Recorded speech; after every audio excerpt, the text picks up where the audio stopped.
In this video, we're going to take a look at the TWSBI Mini. So let's jump straight to the end with my thoughts on the pen.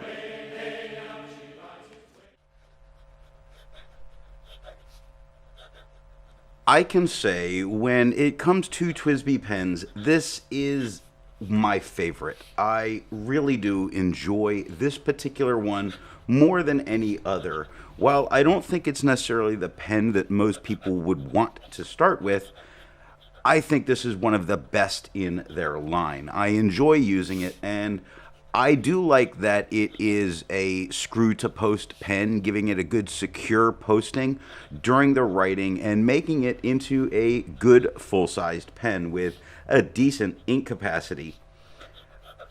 Most of their nibs, I say most because I've only ever had one of their nibs that I really didn't like as the brand, and that was a stub. But while I've used their fines and their broads, I've never had a problem with them. They write very well out of the box. So I find this to be a great pen for people to use, and I really like mine.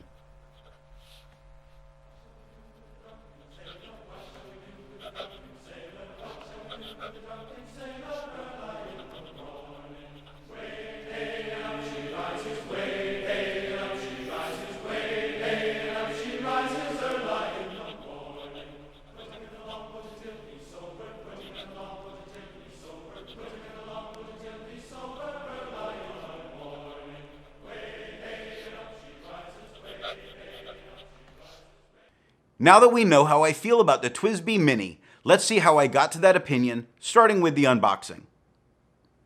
The TWSBI Mini comes in a box like this, which contains a box like this. TWSBI, for the most part, uses the same kind of packaging for most all of their pens. The Eco being different, I believe, is the only one, which really is kind of helpful in how they can have such affordable pens when their packaging isn't a different package for every single pen. And I do really like that they keep it simple that way. With the pen out of the box, we need to get to the nib. Now, as long as it doesn't take 20 turns to uncap a pen, I generally don't care. So, how many turns does it take to uncap this pen? The TWSBI Mini takes 1 turn to uncap. The uncapping itself isn't excessive, and some people might see it to be an issue that you're going to do the same screwing to posting. That, for me, doesn't typically be a problem because I haven't seen this pen drying out especially fast. So I don't have a problem with it, and even when I've uncapped it just to jot a quick note, it happens very quickly and really without thought. This gets us to the nib. This pen has a steel fine nib on it. I find the writing experience to be smooth enough. There's a little bit more feedback than I would prefer, but I don't find it to be unpleasant. It's not scratchy, not at all. It's pleasant to use, and certainly not needing fixing. Although, if you wanted to be able to fix the nib, the good news is these pens aren't so expensive that if you made a mistake, it's tragic. Now, let's ink this pen up. The TWSBI Mini is a piston filler that holds approximately 1.2 milliliters of ink. The ink for today is Robert Oster's Hippo Purple. It holds less ink than I think most people would expect it to hold, but 1.2 milliliters is quite a bit. It really is more than enough to get the average writer through a day. Now, not if you're planning on just writing a novel and doing pages and pages that day, but for most daily writing, plenty of ink.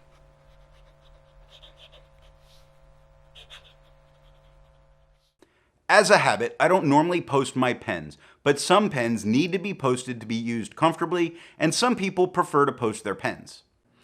It does post. It is a screw to post, and just as it came in on the underside of the nib here, you have to pay attention to make sure that The clip is on the top of the pen. Now posted, it's plenty large enough to use without any kind of a problem, but unposted, I find this pen too small to use comfortably.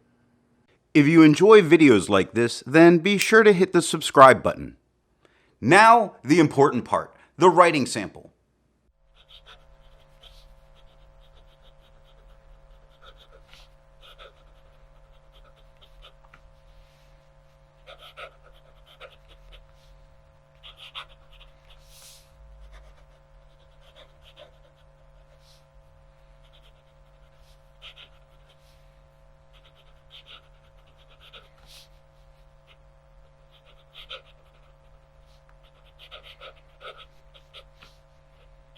While writing, I like how this feels in my hand. It's girthy enough that it isn't going to cause any kind of hand cramping, and while posted, it's long enough that it's not any kind of a problem. The biggest thing, and I think some people make a bigger deal out of it than it seems, is that you could post it so that the clip is down, and I just take the extra half second and fix that. It's not a big deal. The writing itself, again, I said it's a little bit more feedback than I would prefer, but not something that I've even thought about having to fix. It just means that I know I have more feedback from this pen. Now, the other advantage I've found to this is when I've given this pen to somebody else to use, it has a feedback more familiar to them when dealing with from ballpoints or from pencils. It's a little more feedback than a pencil. It gives a very good writing experience and really is a great gateway into fountain pens for a lot of non-fountain pen users.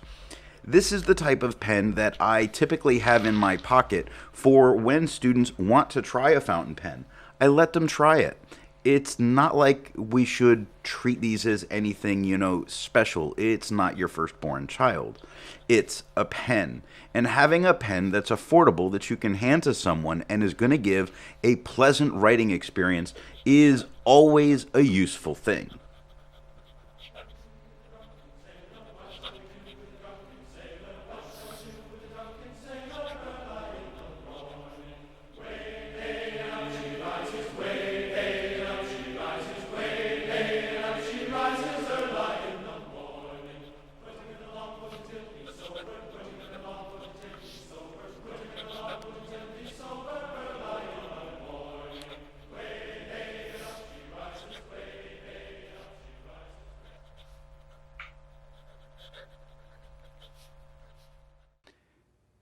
Now for something a bit more standard in comparing writing size. I use Mnemosyne Blue to do this.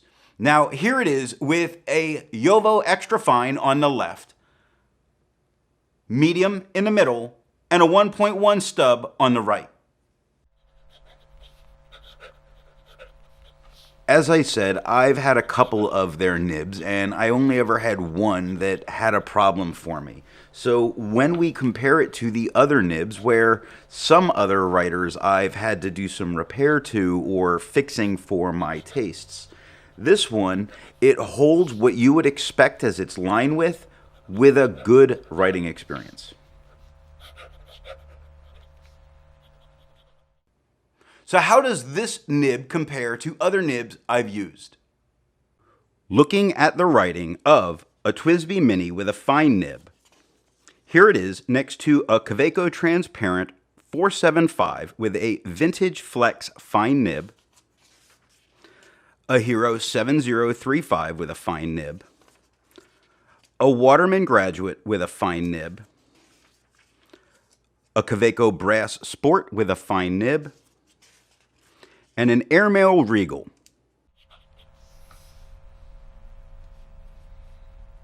It's small enough that I might even consider this towards a pocket pen because I've definitely put this in my pants pocket and not had to worry about it having any kind of problems. It's durable, doing over.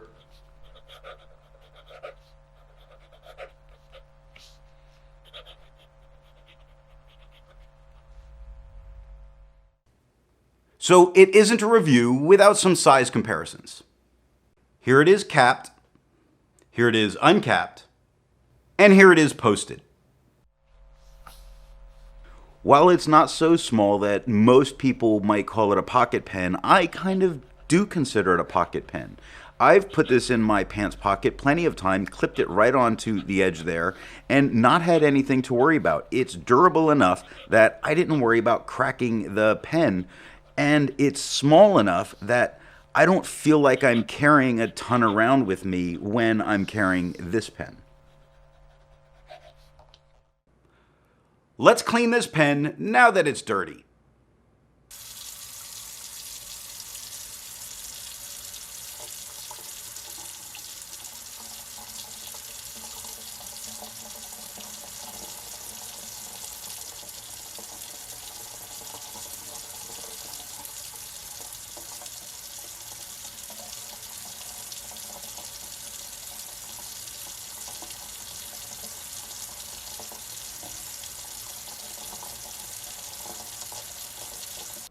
Be sure to check out the next pen review when we take a look at the Visconti Medici Oversize.